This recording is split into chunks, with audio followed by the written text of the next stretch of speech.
Next assumption ये बोली उसने, तरजागी ने फाउंडेशन लेवल के ऊपर वाली सॉइल को तो क्या किया, इग्नोर किया, पर उसने उस सॉइल को हटा के रिप्लेस कर दिया किससे, इक्विवेलेंट सरचार्ज से। He has ignored the soil above the foundation level but he has replaced this with that of the equivalent surcharge. इस बात के लिए आगे डायग्राम में तो वही दिखा देता हूं। तो देखो चेक करो, जो स्ट्रेस जोन है वो कहां तक एक्सटेंड हो रही है, सिर्फ फाउंडेशन लेवल तक ही एक्सटेंड हो रही है, ये ग्राउंड लेवल तक नहीं जा रही। दूसरा, इसने सॉइल को हटाया और रिप्लेस कर दिया किससे, इक्विवेलेंट सरचार्ज से। It has replace the soil with that of the equivalent surcharge. Clear है चीज, रिपीट करना है इसमें से कुछ भी। नेक्स्ट पॉइंट ऑफ रेफरेंस, जो लोड इसने कंसीडर किया वो वर्टिकल भी हो सकता है या लोड असेंट्रिक भी हो सकता है। अगर लोड असेंट्रिक हुआ तो आप मायरॉफ्स थ्योरी लगाओगे, तरजागीज थ्योरी नहीं लगाओगे, क्योंकि इसने असेंट्रिक कंडीशन मानी ही नहीं। सो load is vertical and concentric, यानी लोड आपका सेंटर पे लगेगा। तो अजम्पशन है ये, load is vertical and concentric. Practically load में भी असेंट्रिक, अगर असेंट्रिक लोडिंग है तो आगे थ्योरी है हमारे पास, पर तरजागी थ्योरी उसके लिए काम नहीं करेगी। नेक्स्ट इसने बोला कि जो ग्राउंड सरफेस है वो हमारी हॉरिजॉन्टल है और फाउंडेशन भी हॉरिजॉन्टल है। चेक करो, ग्राउंड सरफेस हमारी कैसी है, हॉरिजॉन्टल है। तो ये असम्पशन है, अगर ग्राउंड सरफेस हॉरिजॉन्टल नहीं हुई तो ये थ्योरी काम नहीं करेगी, then this theory will not be working. Next इसने ये माना कि water table is beyond the zone of the influence of the stress, यानी वाटर टेबल का बेयरिंग कैपेसिटी के अंदर कोई कंट्रीब्यूशन नहीं होगा, वाटर टेबल का कोई कंट्रीब्यूशन नहीं होगा बेयरिंग कैपेसिटी के अंदर। ये असम्पशन है, this is the assumption. Clear?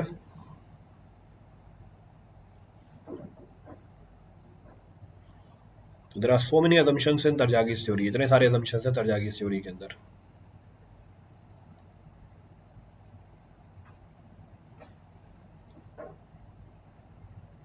चलें आगे। अभी तक किसी भी असम्पशन की एक्सप्लेनेशन रिपीट करनी हो?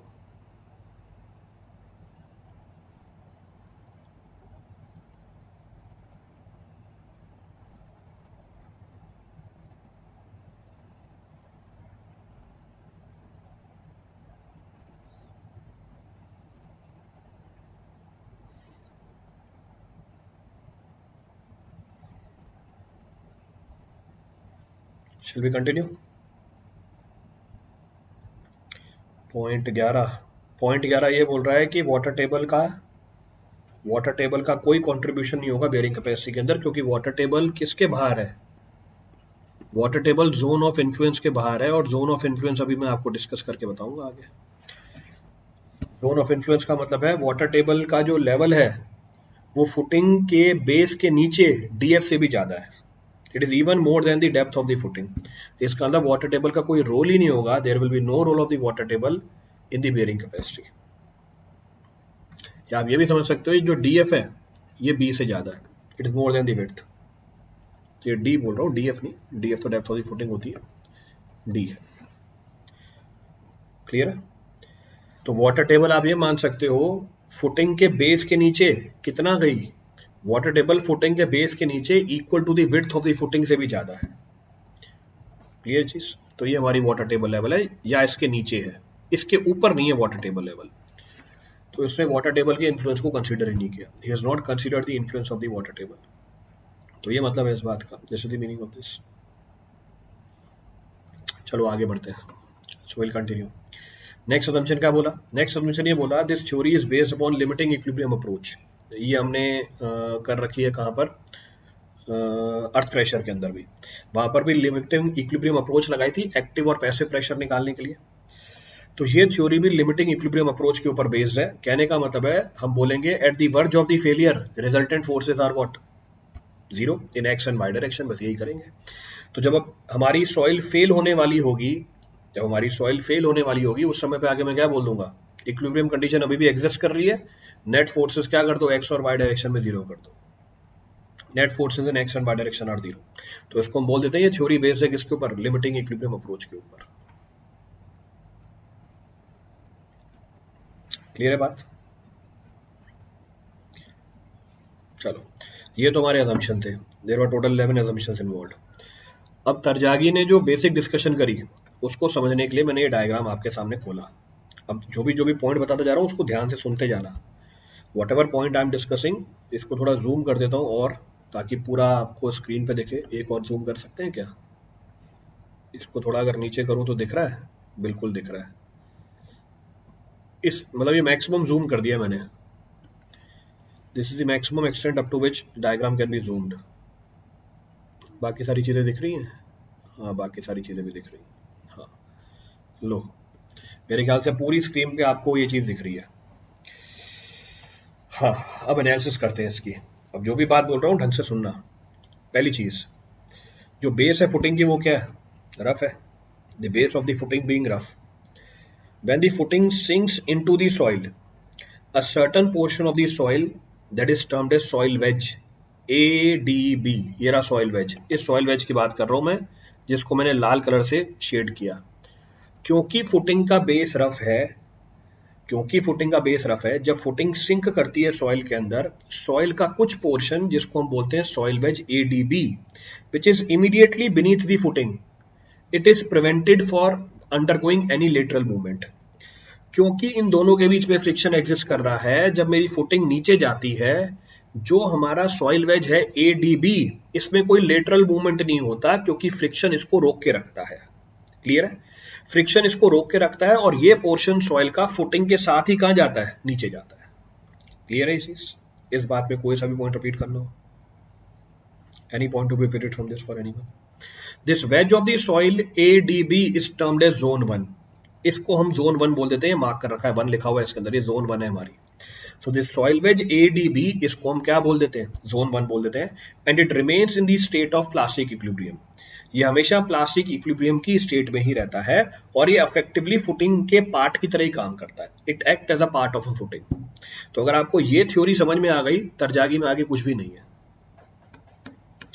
तो सॉइल का कुछ पोर्शन जो फुटिंग के जस्ट नीचे है, वो फुटिंग की तरह ही काम करता है। It act as footing only, और ये हमेशा प्लास्टिक इक्विलिब्रियम की स्टेट में रहेगा। It will always remain the state of plastic equilibrium. Clear है? नेक्स्ट, जब सॉइल हमारी सिंक कर रही होती है along with the soil wedge ADB, ये सॉइल वेज ADB जो अपनी एडजेसेंट सॉइल है, इसको क्या करेगा? पुश करेगा। So at the failure, a vertical downward movement of the footing and the intact soil wedge ADB pushes the soil on the either side of the elastic wedge and transform it into a state of plastic equilibrium. इसका मतलब ये जो soil veg है अपने adjacent soil को भी किसमें transfer कर देता है? प्लास्टिक इक्विलिब्रियम में ट्रांसफॉर्म कर देता है। क्लियर है चीज? चले आगे। Next point of reference, soil wedge के दोनों तरफ, यानी सॉइल वेल के एडजेसेंट दोनों तरफ जो सॉइल प्रेजेंट है, उसको हम जोन 2 बोल देते हैं। तो ये भी जोन 2 है और ये भी जोन 2 है। यहां पर भी सॉइल किसके अंदर है? प्लास्टिक इक्विलिब्रियम के अंदर है, और इस जोन को बोला जाता है जोन ऑफ रेडियल शेयर। तो ये हमारा सॉइल वेज था, और जोन 2 को हम क्या बोलते हैं? Zone of radial share. Clear है चीज? रिपीट करना है इसमें से कुछ भी? जोन ऑफ रेडियल शेयर में एक जो सरफेस है वो कहां से रेडिएट करती है? From the edge of the footing. एक जो हमारी सरफेस है फेलियर की, वो कहां से ओरिजिनेट करती है? From the ways of the footing.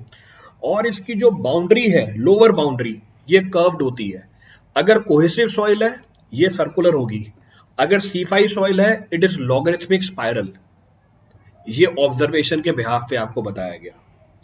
तो जो फेलियर वेज है ADB, इसके दोनों तरफ जो सॉइल है वो प्लास्टिक इक्विलिब्रियम में है। इसको बोलते हैं zone of radial share.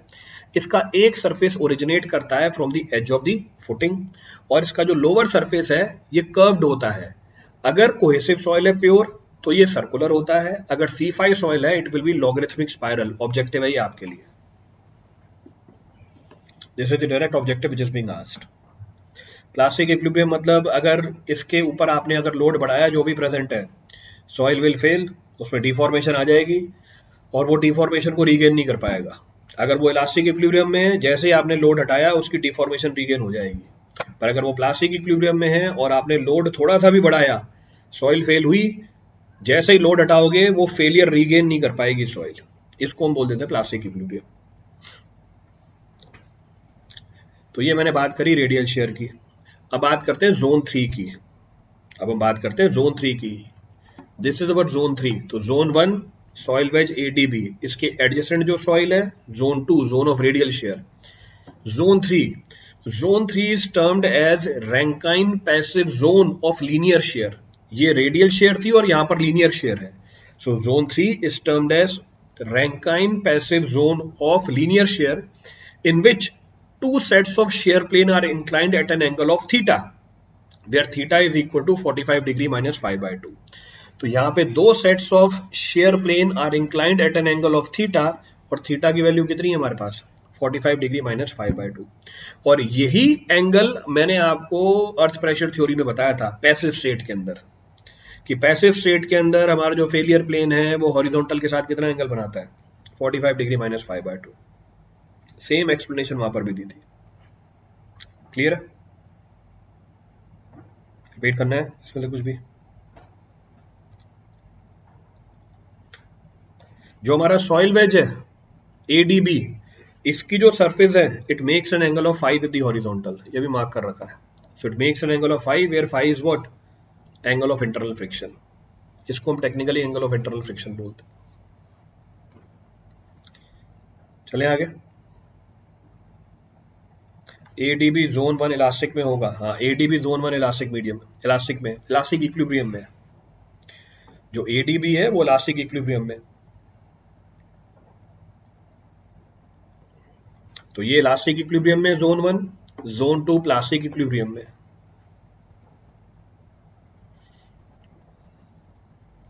Clear है? तो ये मैंने आपको सारी जानकारी दे दी, छोटा कर दो, जैसा ओरिजिनल था वैसा ओरिजिनल लिया है, अब तो आगे कुछ बचा ही नहीं। अब हम क्या बोलेंगे, हमने बोला कि ये किसके ऊपर काम करती है थ्योरी, ये थ्योरी काम करती है किसके ऊपर, it works on limiting equilibrium approach. तो for limiting equilibrium net forces Y direction में क्या होने चाहिए, 0 होने चाहिए। For limiting equilibrium net forces must be 0 on soil wedge ADB. जब मैं सॉइल वेज एडीबी के ऊपर नेट फोर्स 0 करता हूं, बेयरिंग कैपेसिटी निकल के आ जाती है सॉइल की, जो एक्सप्रेशन आपने रटा हुआ होगा। तो वो आता कहां से है, by the principle of limiting equilibrium. तो हम बोलते हैं ultimate bearing capacity comes out to be C N C plus Q N Q plus 0.5 B gamma N gamma, where Q is the surcharge. यहाँ पर क्यू क्या है, surcharge है। आप ही कहता एडजेसेंट सॉइल को रिप्लेस करा दिया था इक्विवेलेंट सरचार्ज से। तो ये हमारी थ्योरी निकल के आ जाती है, दिस इज अवर थ्योरी, कर्जागीस theory.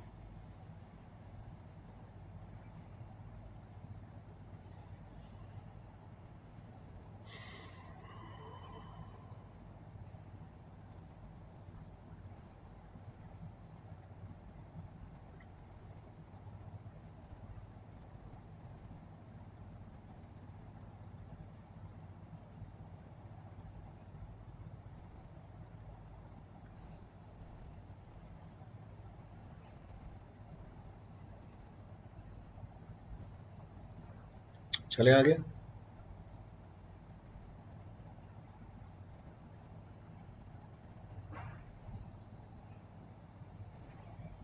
Shall we continue?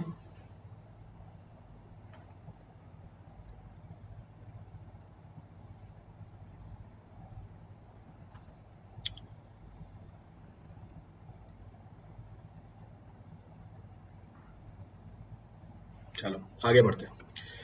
Next point of reference, next point of reference क्या है, नेक्स्ट पॉइंट ऑफ रेफरेंस ये बोल रहा है जो हमारी टोटल पैसिव रेजिस्टेंस थी, जो हमारी टोटल पैसिव रेजिस्टेंस थी, इसके 3 कंपोनेंट होते हैं। अब ये चीज भी ध्यान से सुनना, इसके ऊपर भी ऑब्जेक्टिव आएगा, बहुत ही इंपॉर्टेंट नोट है, वेरी इंपॉर्टेंट नोट। तो हमारी फेलियर वेज थी एडीबी, वो इलास्टिक इक्विलिब्रियम में थी। जोन 2 प्लास्टिक इक्विलिब्रियम में थे, जो जोन ऑफ रेडियल शेयर थे। जो टोटल पैसिव रेजिस्टेंस थी हमारे किसके ऊपर, फेलियर वेज के ऊपर। जो टोटल पैसिव रेजिस्टेंस थी हमारे फेलियर वेज के ऊपर, this total passive resistance on the failure wedge, so this total passive resistance on the failure wedge, ये हमारा failure wedge था, this was my failure wedge, so total passive resistance on the failure wedge ये था gamma df। तो मैंने आपको सारे forces दिखा दिए यहाँ पे बना के। वेरी इंपॉर्टेंट नोट, क्या बोल रहा है ये, जो टोटल पैसिव रेजिस्टेंस थी मेरे फेलियर वेज के ऊपर, ये 3 कंपोनेंट से मिलकर बनी हुई थी। अब कौन से 3 कंपोनेंट है, पहला weight of the soil in the shear zone, पहला weight of the soil in the shear zone, दूसरा कोहेजन ऑफ द सॉइल, तीसरा सरचार्ज। अब इसके तीन कंपोनेंट कौन कौन से हैं? अगर आप किसी एक कंपोनेंट को कंसीडर करोगे, बाकी दोनों कंपोनेंट हटा दोगे। जैसे मैंने पहला बोला, पहला कंपोनेंट क्या बोला? पहला पैसिव रेजिस्टेंस डेवलप करेगा वेट ऑफ द सॉइल। पर जब आप पैसिव रेजिस्टेंस सॉइल के वेट की वजह से कंसीडर कर रहे हो, तो सॉइल का कोहेजन और सरचार्ज को नेग्लेक्ट कर दोगे। दूसरा component passive resistance due to the cohesion of the soil. अगर आप पैसिव रेजिस्टेंस सॉइल के कोहेजन की वजह से कंसीडर कर रहे हो, तो आप सॉइल को वेटलेस मान लोगे और सरचार्ज को नेग्लेक्ट कर दोगे। तीसरा, अगर आप पैसिव रेजिस्टेंस सरचार्ज की वजह से कंसीडर कर रहे हो, तो आप सॉइल की कोहेजन जीरो मान लोगे, तो कोहेजन लेस है, और यूनिट लेस मान लोगे, यानी आप वेट नहीं मानोगे सॉइल का, you will not consider the wait of the soil. और यही तीन पैसिव रेजिस्टेंस आपकी बेयरिंग कैपेसिटी इक्वेशन में भी आते हैं, CNC gamma DNQ plus 0.5 P gamma N gamma. इसका मतलब इन तीनों टर्म्स के अंदर पैसिव रेजिस्टेंस जुड़ी हुई है। तो जब मैंने एक पैसिव रेजिस्टेंस को कंसीडर किया, बाकी दोनों को कंसीडर नहीं किया, फिर प्रिंसिपल ऑफ सुपरपोजिशन लगा दिया, then the principle of superposition is applied. ये जो इक्वेशन आपके सामने लिखी हुई है, इसमें ध्यान रखना, जो Q लिखोगे आप, Q will be equal to what? जो Q लिखोगे आप, Q will be equal to what? Gamma into DF, equivalent surcharge है। तो ये इक्विवेलेंट सरचार्ज है, इसका मतलब दूसरे टर्म में जो यूनिट वेट है वो कौन सी सॉइल की है? फुटिंग के बेस के ऊपर या फुटिंग के बेस के नीचे? ये तो खुद बता सकते हो आप।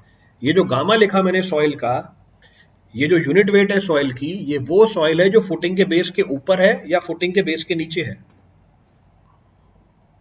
This is above the base of the footing और below the base of the footing.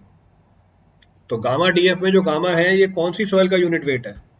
Footing के ऊपर वाली या फुटिंग के नीचे वाली? ये फुटिंग के ऊपर वाली है, this is above the footing. Clear है? So gamma in the second term is the unit weight of the soil which is above the base of the footing, and gamma in the third term is for the soil which is below the base of the footing. Clear है? C is the cohesion of the soil which is below the base of the footing, क्योंकि ऊपर वाली soil को तो आपने हटा ही दिया था। इसमें NC, NQ, N gamma are bearing capacity factor, ये हमारे बेयरिंग कैपेसिटी फैक्टर होते हैं, which depends upon the frictional angle.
Clear है पूरी कहानी?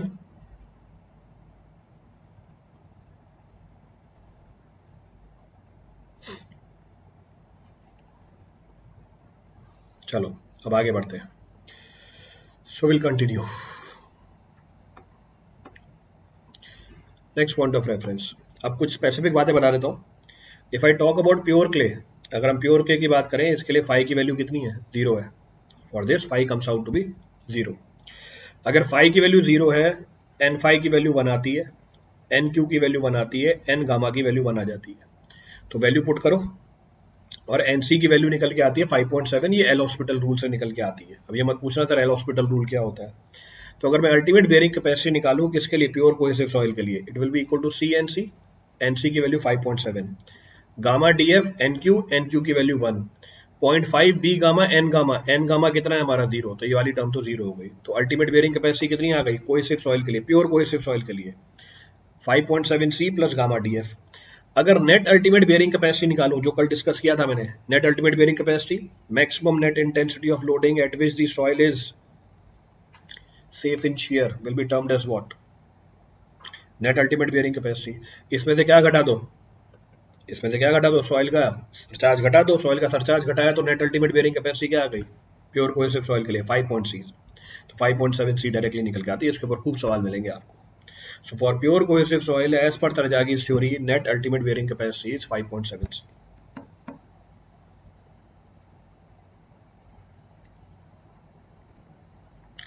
बेटा सुपर स्ट्रक्चर का वेट भी है, फुटिंग का वेट भी जुड़ा हुआ है इसके अंदर। फुटिंग का वेट भी जुड़ा हुआ है, सुपर स्ट्रक्चर के साथ फुटिंग का वेट भी जोड़ोगे, बस सॉइल का वेट हटा दिया। जो डिस्कशन हो रहा है पीछे से रिवीजन भी करके आया करो। इसका मतलब कंक्लूजन क्या मिला? What conclusion is being drawn? Conclusion drawn ये है कि net ultimate bearing capacity pure cohesive soil की किसके ऊपर डिपेंडेंट नहीं है? It does not depend upon depth of the footing, it does not depend upon width of the footing. तो pure cohesive soil के अंदर net ultimate bearing capacity does not depends upon depth and width of the footing. Objective है आपके लिए, this is the objective. Clear है? अब Prandtl theory और तरजागी theory में फर्क बता दिया पीछे आपको, सरफेस रफ और स्मूथ।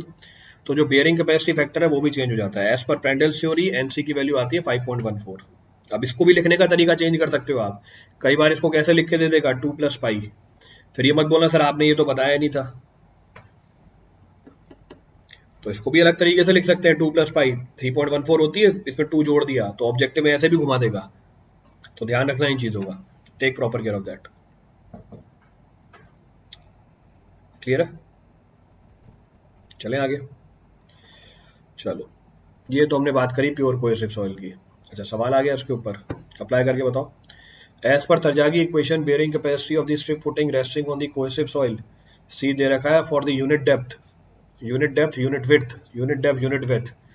बेयरिंग कैपेसिटी निकालनी है, यूनिट वेट नहीं दी। इसका मतलब क्या पूछा हुआ है? नेट अल्टीमेट बेयरिंग कैपेसिटी 5.7 सी, तो 5.7 इंटू 10, तो कितनी वैल्यू आ गई? 57। तो it comes out to be 57 kilo newton per metre square. तो डायरेक्टली आगे निकल के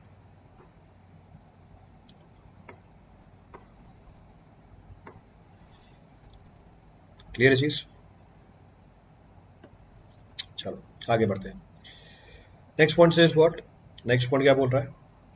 नेक्स्ट पॉइंट बोल रहा है कि तरजागी की जो थ्योरी थी वो तो एप्लीकेबल थी किसके लिए? स्ट्रिप फुटिंग के लिए।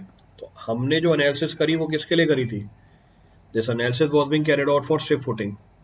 प्रैक्टिकली सारी फुटिंग स्ट्रिप फुटिंग तो होंगी नहीं, the shape of the footing में चेंज, फुटिंग की शेप चेंज हो सकती है। तो अगर फुटिंग की शेप चेंज होती है, उस चेंज को अकोमोडेट करने के लिए हम शेप फैक्टर को इंट्रोड्यूस कर देते हैं। In order to accommodate the change in the shape of the footing, we accommodate what? Shape factor. तो मैं जनरल इक्वेशन क्या लिख सकता हूँ? मैं जनरल इक्वेशन लिख सकता हूँ C N C shape factor S C, Q N Q shape factor N Q, plus 0.5 B gamma N gamma shape factor S gamma. तो ये आ गए 3 shape factor S C S Q S gamma. ये strip footing के लिए कितने थे तीनों? ये तीनों स्ट्रिप फुटिंग के लिए कितने निकल के आ रहे थे? 111 निकल के आ रहे थे। ये स्ट्रिप फुटिंग के लिए तीनों निकल के आ रहे थे 111। अगर स्क्वायर फुटिंग हुई, एस सी की वैल्यू हो जाती है 1.3, एस क्यू 1 और एस गामा 0.8। तो हमारी इक्वेशन किस में कन्वर्ट हो जाती है? 1.3 सी एन सी, ये तो 1 ही है, क्यू एन क्यू 0.5 को मल्टीप्लाई कर दिया किसके साथ? 0.8 के साथ, it comes out to be 0.4 B gamma N gamma. अगर सर्कुलर फुटिंग हुई, इट इज 1.3 और एस गामा की वैल्यू कितनी है हमारी? 0.6, 0.6 into 0.5 comes out to be 0.3। अगर रेक्टेंगुलर या राफ फुटिंग है, एस सी की वैल्यू 1 + 0.3 बी बाई एल और एस गामा की वैल्यू 1 - 0.2 बी बाई एल। तो ये हमारे शेप फैक्टर बन जाते हैं। These are our shape factors. कई बार तो ऑब्जेक्टिव इसी के ऊपर आ जाता है। इन सम केसेस ही में आज ही objective on this also.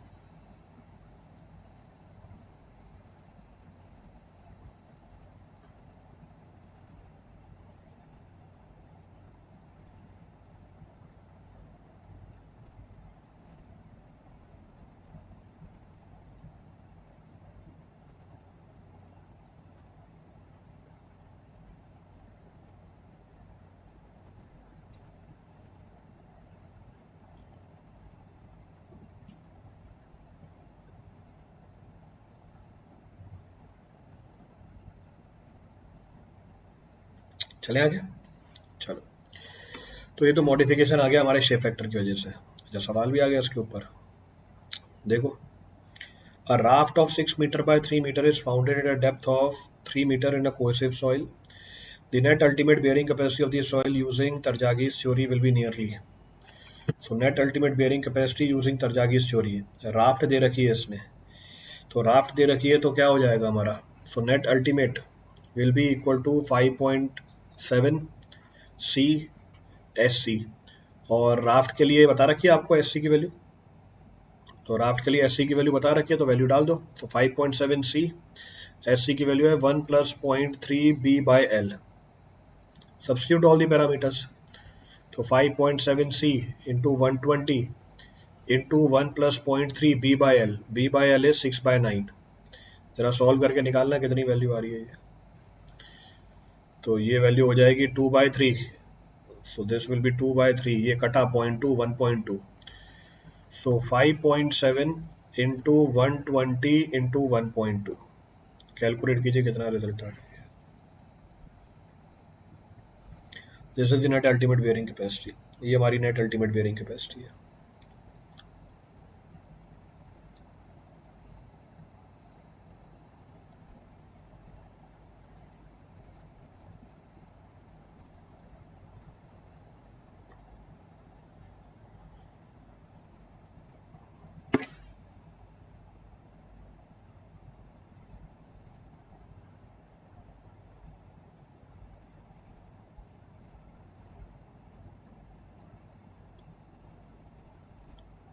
Eight 20.8।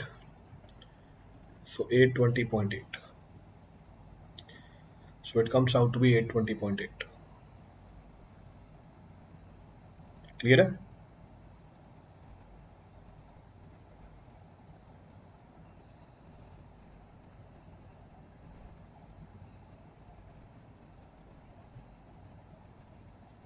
चले आगे, सबका ही आ रहा है। चलो, सबका ही आ रहा है। Next of the point of reference, हमारे पीछे तरजागी थ्योरी में क्या माना था आपने? तरजागी थ्योरी में ये माना था जनरल शेयर फेलियर है। In Terzaghi theory the mode of failure was considered to be general shear failure. जैसे स्ट्रिप फुटिंग मानी थी, शेप की वजह से मॉडिफिकेशन लगा दिया, हमने पीछे जनरल शेयर फेलियर माना। पंचिंग शेयर फेलियर भी हो सकता है, लोकल शेयर फेलियर भी हो सकता है, पर थ्योरेटिकली पंचिंग शेयर फेलियर आपने बोला, प्रैक्टिकली कभी पंचिंग शेयर फेलियर मिलेगा ही नहीं। क्यों? पंचिंग शेयर फेलियर मिलता है वेरी लूज सैंड के अंदर, और वेरी लूज सैंड के अंदर हम बनाते ही नहीं है फुटिंग। तो जैसे मुझे पता चल गया it is very loose sand, I will not go for the construction of the footing. तो कहने का मतलब है punching shear failure is very uncommon.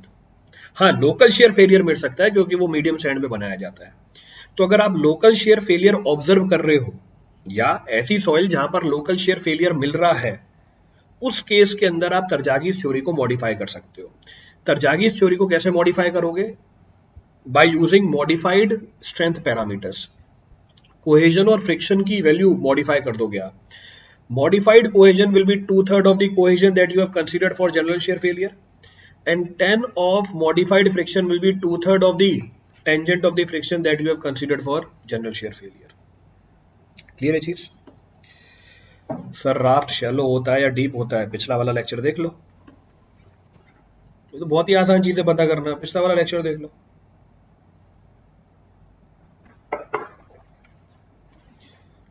Clear है? पता नहीं भाई, मैं इंडिया में इतनी सारी चीजें हैं मेरे पास, मैं बाहर का ध्यान ही नहीं रखता, तो मुझे नहीं पता बुर्ज खलीफा कहाँ बना रखा है उसने। मेरे पास सब्जेक्ट ही इतने सारे पढ़ाने के लिए, तो मैंने उसकी ड्राइंग देखी नहीं है कि बुर्ज खलीफा कहाँ बनी हुई है।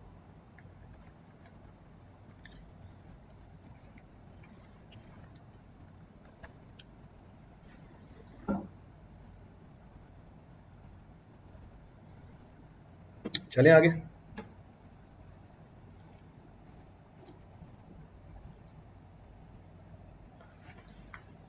Shall we continue? चलो आगे बढ़ते हैं। In case of footing on the surface or shallow depth is very dense sand, which one of the following type of failure is likely to occur? Very dense sand. So in case of footing on the surface or shallow depth in very dense sand, which one of the following failure? Punching, local shear failure, punching shear failure, general shear failure, any of the above three. देखो punching shear failure नहीं होगा, local shear failure नहीं होगा, general shear failure मिल जाएगा आपको, any of the above भी गलत हो गया। So answer is C. सारे फेलियर बता रखे हैं आपको, all types of failure I have discussed. चले आगे, चलो आगे बढ़ते हैं। Next again a very important point in your Terzaghi's theory, बहुत ही इंपॉर्टेंट पॉइंट आपकी तरजागीज थ्योरी के अंदर। तसल्ली से बैठ के सुनना ये सारी बात, इसमें गलती होने के स्कोप बहुत ज्यादा है। तसल्ली से बैठ के सुनना, 99.9% बच्चों को इशू होता है इसके अंदर। तो जब तक मेरा टॉपिक खत्म नहीं हो जाए बीच में टोकना मत, मेरा टॉपिक खत्म होगा मैं फिर खुला टाइम दे दूंगा आपको सब पूछने का। I will give you sufficient time for asking the problem. Modification due to water table level. Terzaghi theory में अजम्पशन लिया था कि वाटर टेबल बहुत नीचे है जोन ऑफ इन्फ्लुएंस से। कितनी नीचे है? फुटिंग के बेस के नीचे। मैंने कितनी डेप्थ कंसिडर कर ली थी? विड्थ के बराबर, उससे भी नीचे कंसिडर कर ली थी मैंने। पर जरूरी थोड़ी ऐसा हो, वाटर टेबल लेवल तो कहीं पर भी हो सकती है। तो अलग अलग सिचुएशन में क्या फर्क पड़ेगा वाटर टेबल का बेयरिंग कैपेसिटी के ऊपर, उसको हम समझेंगे। क्लियर है? Sir Terzaghi mechanical engineer, how is study civil? बेटा मैं था ही नहीं उस टाइम पे, नहीं तो मैं पूछ के बताता आपको। I was not there at that time.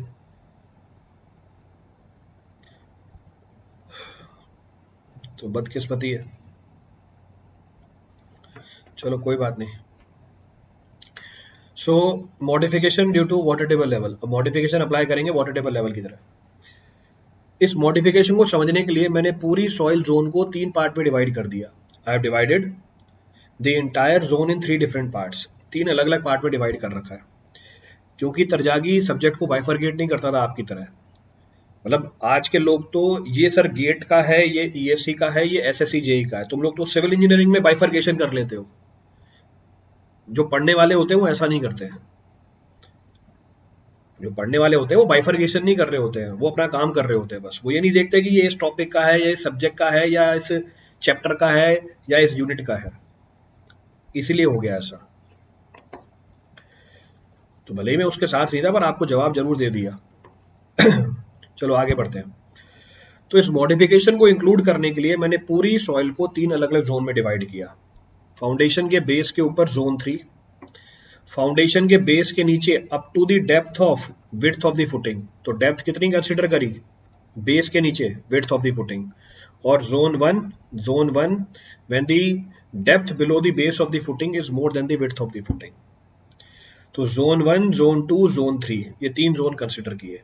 अब जब मैं आगे की एनालिसिस करूंगा ध्यान रखना, जोन 1 जोन 2 के लिए, जोन 1 जोन 2 के लिए मेरे डेप्थ की मेजरमेंट फुटिंग के बेस से होगी। जोन 3 के लिए मेरे डेप्थ की मेजरमेंट ग्राउंड लेवल से होगी। जोन 3 के लिए मेरे डेप्थ की मेजरमेंट ग्राउंड लेवल से होगी, वो भी दिखा दिया। चलो अब आगे बढ़ते हैं, विल कंटिन्यू। पहला केस लिया मैंने, पहला case when water table is in zone 1। जब वाटर टेबल जोन 1 में है, जरा देखना पीछे वाले डायग्राम को, या मैं खुद ही बता दूंगा आपको, पेज चेंज करने की जरूरत नहीं है। जब वाटर टेबल जोन 1 में है, इसका मतलब Z1 की वैल्यू किससे ज्यादा हो गई? जब वाटर टेबल जोन 1 में है, इसका मतलब Z1 की वैल्यू B से ज्यादा हो गई। इसका मतलब वाटर टेबल स्ट्रेस जोन से बाहर चली गई। इसका मतलब जो हमारे बेयरिंग कैपेसिटी के 3 टर्म थे, तीनों के तीनों टर्म में कोई फर्क नहीं पड़ेगा। तो तरजागी ने यही केस लिया था कि water table is beyond the stress zone. Clear पूरी कहानी? तो बेयरिंग कैपेसिटी पे कोई फर्क नहीं पड़ा। दूसरा केस लिया, दूसरा case when water table is in zone 2। अगर वाटर टेबल जोन 2 में है, इसका मतलब मेरे Z2 की वैल्यू किसके बीच में आ गई? When Z2 is in between. जब Z2 है किसके बीच में? 0 से लेके B के बीच में। क्यों? Z मैंने कहां से मेजर किया है? बेस ऑफ द फुटिंग से। तो अब मेरी वैल्यू कहां से कहां तक जा रही है? अब मेरी वैल्यू Z2 की 0 से लेके B तक जा रही है। क्लियर है? तो अगर आपकी वाटर टेबल जोन 2 में लाई करती है, इन दैट केस, उस केस के अंदर term 1 and term 3 of the bearing capacity equation will be affected. Where as term 2 will remain unaffected. तो अगर जोन 2 में होती है हमारी वाटर टेबल, उस केस में मेरी पहली टर्म और तीसरी टर्म अफेक्ट हो जाएगी और दूसरी टर्म के ऊपर कोई फर्क नहीं पड़ेगा, क्योंकि दूसरी टर्म कौन सी सॉइल के लिए है? जो फुटिंग के बेस के ऊपर है। क्लियर है चीज? अब टर्म 1 और टर्म 3 में क्या फर्क पड़ेगा? पहला, स्ट्रेंथ पैरामीटर सारे इफेक्टिव हो जाएंगे, तो सी की जगह सी डैश लिखोगे, फाई की जगह फाई डैश लिखोगे, गामा की जगह गामा डैश लिखोगे। क्लियर है यहां तक की कहानी? सेकंड अप्रोच या सेकंड फैक्टर, आप वाटर टेबल करेक्शन फैक्टर भी लगा सकते हो। You can apply water table correction factor. तो अगर मेरा वाटर टेबल लेवल जोन 2 में लाई करता है, तो मेरी जोन 1, जोन 3 या एक्सप्रेशन 1, एक्सप्रेशन 3 में चेंज आएगा, एक्सप्रेशन 2 में कोई चेंज नहीं आएगा। एक्सप्रेशन 1 और एक्सप्रेशन 3 में क्या चेंज आएगा? आप स्ट्रेंथ पैरामीटर अफेक्टिव यूज करोगे, सॉइल की अफेक्टिव यूनिट वेट यूज करोगे, पहली अप्रोच। दूसरी अप्रोच, आप वाटर टेबल करेक्शन फैक्टर लगाओगे। इसमें अगर मैं बात को आगे बढ़ाऊं, सी डैश और फाई डैश आपको अगर सवाल में दे दे तो यूज कर लेना, नहीं देगा हम उसको इग्नोर कर देंगे, क्योंकि सी और सी डैश में ज्यादा फर्क नहीं होता, फाई और फाई डैश में ज्यादा फर्क नहीं निकल के आता, पर फर्क होता है। इसलिए मैंने क्या बोला, पहली टर्म अफेक्ट हो जाएगी। तो अगर सवाल पूछे वो क्या पहली टर्म पे फर्क पड़ेगा, हाँ फर्क पड़ेगा, वो एक अलग बात है, फर्क बहुत कम पड़ता है। पर तीसरे टर्म पे बहुत ज्यादा फर्क पड़ता है, क्योंकि यहाँ पे यूनिट वेट भी है सॉइल की। अब यूनिट वेट ऑफ सॉइल को कंसिडर करने के दो तरीके, पहला तरीका यूज अफेक्टिव पैरामीटर्स, दूसरा तरीका use water table correction factor. तो हमारी बेयरिंग कैपेसिटी इक्वेशन क्या हो जाएगी? पहली अप्रोच, तो मैं पहली अप्रोच डिस्कस कर रहा हूं, आपने सी डैश यूज कर लिया, आपने एनसी डैश यूज कर लिया, दूसरी टर्म पे तो कोई फर्क पड़ता ही नहीं है, छोड़ दिया उसको। 0.5 बी गामा, गामा क्या यूज करिए आपने? अफेक्टिव यूनिट वेट, और साथ में क्या लिख दिया? एन गामा डैश, क्योंकि हमारे NC, NQ, N gamma friction के ऊपर डिपेंडेंट होते हैं। अब आप ये इफेक्टिव यूनिट वेट कैसे निकालोगे? How you will calculate the effective unit weight of the soil? जरा चेक करो। अगर water table level Z2 level नीचे है, अगर water table level Z2 depth नीचे है, तो Z2 डेप्थ तक तो सॉइल की कौन सी unit weight? Bulk unit weight. और Z2 के नीचे सॉइल की कौन सी unit weight? Submerge unit weight. तो हमने निकाल लिया। हम बोलेंगे effective unit weight will be equal to Z2 into bulk plus B minus Z2 into gamma submerge divide by B। ये मेरी क्या निकल के आ गई? ये मेरी इफेक्टिव यूनिट वेट निकल के आ गई। इसको पुट कर दो ऊपर। अगर Z2 की वैल्यू B के बराबर है, यानी वाटर टेबल कहां चली गई? जोन 3 में चली गई? नहीं, जोन 1 में चली गई। इसका मतलब वाटर टेबल कहां चली गई? जोन 1 में चली गई, यानी आपकी गामा इफेक्टिव कितनी हो जाएगी? गामा ही हो जाएगी। तो सेम हमारे जोन 1 वाला एक्सप्रेशन आ जाएगा। अगर मेरे Z2 की वैल्यू 0 हो जाए, यानी मेरा गामा इफेक्टिव कितना हो जाएगा? गामा समझ हो जाएगा। Z2 की वैल्यू 0 पुट करोगे, गामा इफेक्टिव कितनी है? गामा समझ है। तो आप 0.5 बी गामा क्या लिख दोगे? गामा समझ लिख दोगे। तो ये तो पहली अप्रोच है this is the first approach, जिसमें आप क्या यूज कर रहे हो? अफेक्टिव पैरामीटर यूज कर रहे हो। दूसरी अप्रोच है कि आप क्या करो? वाटर टेबल करेक्शन फैक्टर लगाओ। तो तीसरे टर्म में आपने क्या लगा दिया? वाटर टेबल करेक्शन फैक्टर लगा दिया। तो सी डैश और फाई डैश तो यूज किया ही, पर आपने तीसरे टर्म में वाटर टेबल करेक्शन फैक्टर को इंट्रोड्यूस कर दिया। और जब आप वाटर टेबल करेक्शन फैक्टर को इंट्रोड्यूस करोगे, ध्यान रखना यहां पे आपने क्या लिखा है? एवरेज यूनिट वेट लिखा है। ये आपकी अफेक्टिव यूनिट वेट है, ये आपकी एवरेज यूनिट वेट है, दोनों बातों में फर्क है। क्लियर है चीज? अब एवरेज यूनिट वेट कैसे निकालूंगा? एवरेज यूनिट वेट, तो Z2 की डेप्थ तक तो कौन सी यूनिट वेट है मेरी? Gamma bulk. और इसके नीचे B माइनस Z2 की डेप्थ तक कौन सी यूनिट वेट है मेरी? Gamma saturated. फिर से निकाल लो average unit weight, Z2 into gamma plus B minus Z2 into gamma saturated divide by B। ये मेरी गामा एवरेज पुट कर दी मैंने यहाँ पे। फिर मैंने यूज किया वाटर टेबल करेक्शन फैक्टर को। वाटर टेबल करेक्शन फैक्टर की वैल्यू कितनी ली? 0.5 1 प्लस Z2 बाय B। अब जरा चेक करना, अगर मेरे Z2 की वैल्यू B के बराबर हुई तो वाटर टेबल करेक्शन फैक्टर कितना हो गया? अगर Z2 की वैल्यू B के बराबर, वाटर टेबल करेक्शन फैक्टर कितनी आ जाएगी? Water table correction factor comes out to be how much? Water table correction factor comes out to be 1। और मेरा गामा एवरेज क्या बन जाएगा? गामा बन जाएगा। तो गामा एवरेज गामा बन गया। सेम पीछे वाली कहानी आ गई, जोन 1 वाली। पर अगर मेरे Z2 की वैल्यू 0 हुई, गामा एवरेज क्या बन जाएगा? Gamma saturated. और मेरा water table correction factor Z2 की वैल्यू कितनी है? 0। It will come out to be half. तो हम लिखेंगे हाफ गामा सैचुरेटेड। और हाफ गामा सैचुरेटेड भी अप्रोक्सीमेटली कितना होता है? गामा समझ होता है। इसका मतलब दोनों से रिजल्ट क्या मिलेगा आपको? सेम मिलेगा। तो दोनों में से एक अप्रोच लगानी है, खिचड़ी मत बना देना इन दोनों की, कि इफेक्टिव पैरामीटर भी यूज कर रहे हो और साथ में वाटर टेबल करेक्शन फैक्टर भी लगा रहे हो। So take proper care of that, दोनों चीजें एक साथ मत यूज कर लेना।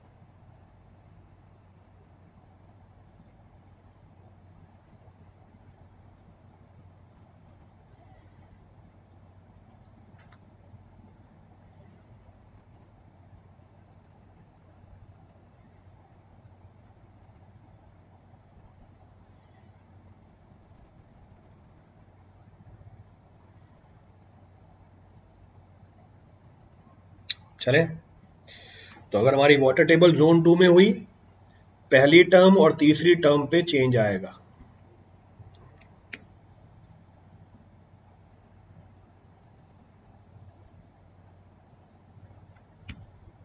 क्लियर है आधा की कहानी? चलो आगे बढ़ते हैं, विल कंटिन्यू। अब हमारी वाटर टेबल जोन 3 के अंदर आ गई। Water table is in zone 3। Water table ground level पे आ जाए तो कोहेसिव लेंस ऑयल का 50% हो जाता है। ये देखो फिर से, अभी हम जोन 1 जोन 2 की बात कर रहे हैं, ये सीधा ग्राउंड लेवल पे भी चला गया। अब समझ में आया तरजागी ने कैसे कर लिया था, मैकेनिकल इंजीनियर होते हुए भी सिविल इंजीनियरिंग। ये रीजन देखो आपके सामने है।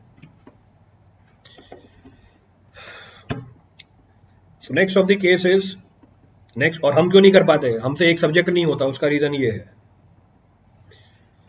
Next of the point of discussion is, जब हमारी वाटर टेबल किसमें आ जाए, जोन 3 के अंदर आ जाए, when the water table falls in zone 3। अगर वाटर टेबल जोन 3 के अंदर है, हम डेप्थ कहां से मेजर कर रहे हैं, ग्राउंड लेवल से मेजर कर रहे हैं। ध्यान रखना फुटिंग के बेस से मेजर नहीं होगी।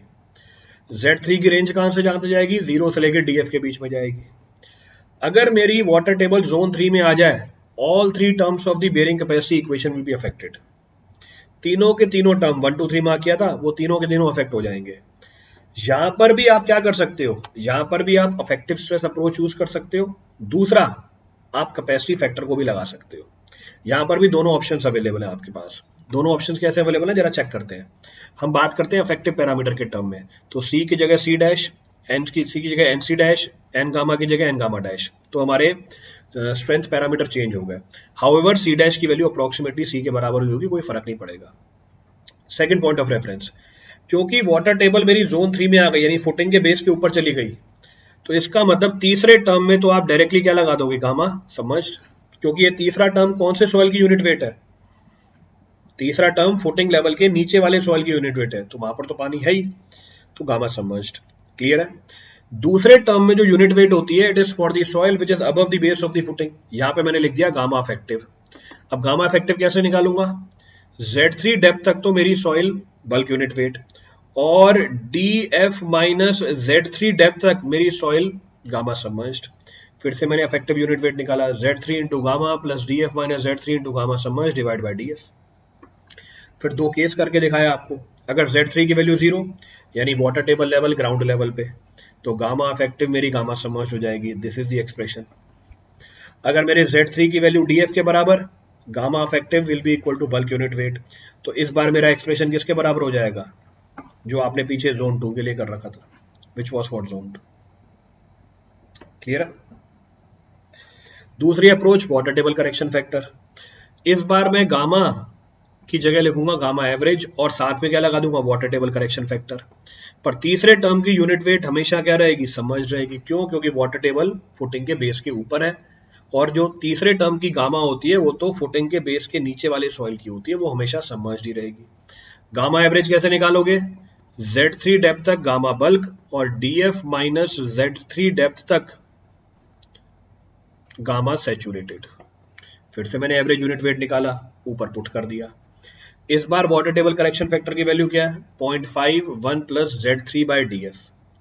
तो अगर मेरी Z3 0 है, वाटर टेबल करेक्शन फैक्टर 0.5, और मेरी गामा एवरेज गामा सैचुरेटेड, तो अपने आप हाफ गामा सैचुरेटेड आ जाएगा, which is equal to what, gamma submerged. देखो which is equal to gamma submerged, दोनों वैल्यूज मैच कर जाएंगी, दोनों से आपको सेम रिजल्ट मिलेगा। अगर हमारे Z3 की वैल्यू DF के बराबर है, गामा एवरेज गामा के बराबर, R³ 1 के बराबर, तो ये हमारा मॉडिफिकेशन आ गया वाटर टेबल का भी। This is the modification of water table. तो शेप का मॉडिफिकेशन लगा दिया, फेलियर का मॉडिफिकेशन लगा दिया और वाटर टेबल का भी मॉडिफिकेशन लगा दिया, तीनों मॉडिफिकेशन लग गए इसके अंदर। All three modifications are included.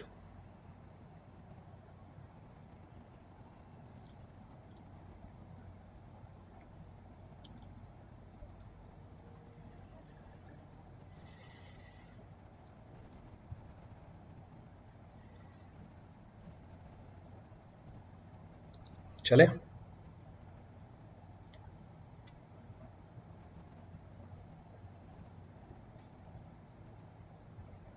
चलिए कंटिन्यू। चलिए अब पीछे वाली कैलकुलेशन से कुछ स्पेशल केसेस की बात करते हैं। क्या है स्पेशल केसेस? पहला बात कर रहा हूं मैं कोहेजनलेस सॉइल के लिए सी की वैल्यू 0, सैंड की बात कर रहे हैं, we are talking about the sand. तो ultimate bearing capacity c N c 0, gamma D f N Q plus 0.5 B gamma N gamma. अगर वाटर टेबल राइज करके ग्राउंड लेवल पे आ जाए, दोनों गामा क्या हो जाएंगे? गामा सबमर्ज्ड हो जाएंगे, हाफ ऑफ गामा सैचुरेटेड। इसका मतलब क्या हुआ? इसका मतलब अगर सॉइल कोहेजनलेस हुई, अल्टीमेट बेयरिंग कैपेसिटी अप्रोक्सीमेटली आधी हो जाती है अगर वाटर टेबल राइज करके ग्राउंड लेवल पे आ जाए। तो very important for your objective purpose, objective के पॉइंट ऑफ व्यू से बहुत ही इंपॉर्टेंट चीज। तो कोहेजनलेस सॉइल में जैसे एग्जांपल सैंड, अगर वाटर टेबल लेवल उठ के ग्राउंड लेवल पे आ जाए तो हमारी बेयरिंग कैपेसिटी ऑलमोस्ट क्या हो जाएगी? हाफ हो जाएगी। ऑलमोस्ट हाफ बोलिए, एग्जैक्टली हाफ नहीं मिलेगी। क्लियर है?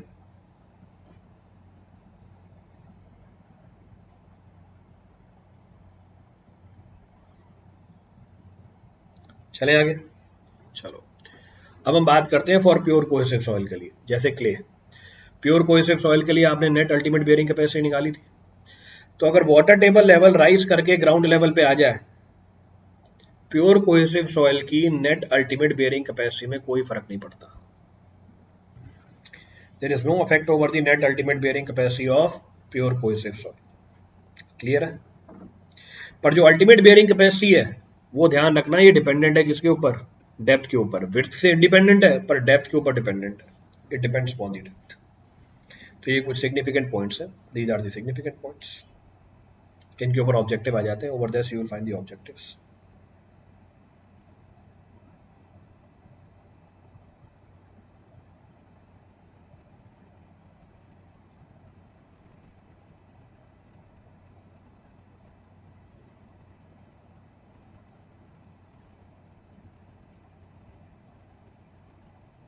चले आगे।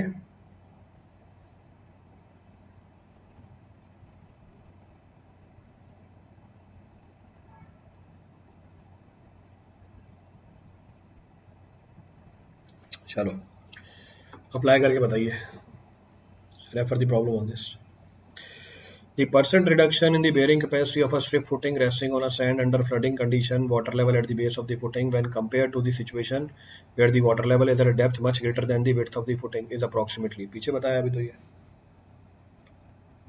तो रिडक्शन कितना हो जाएगा? Percentage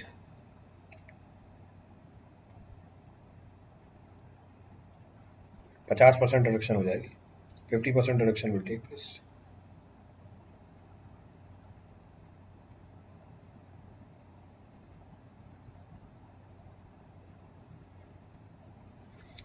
so answer is C, simple है।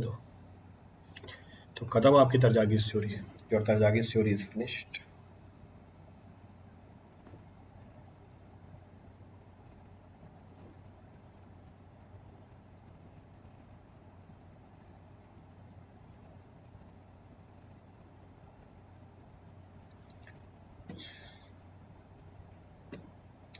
क्लियर है पूरी प्रोसेस?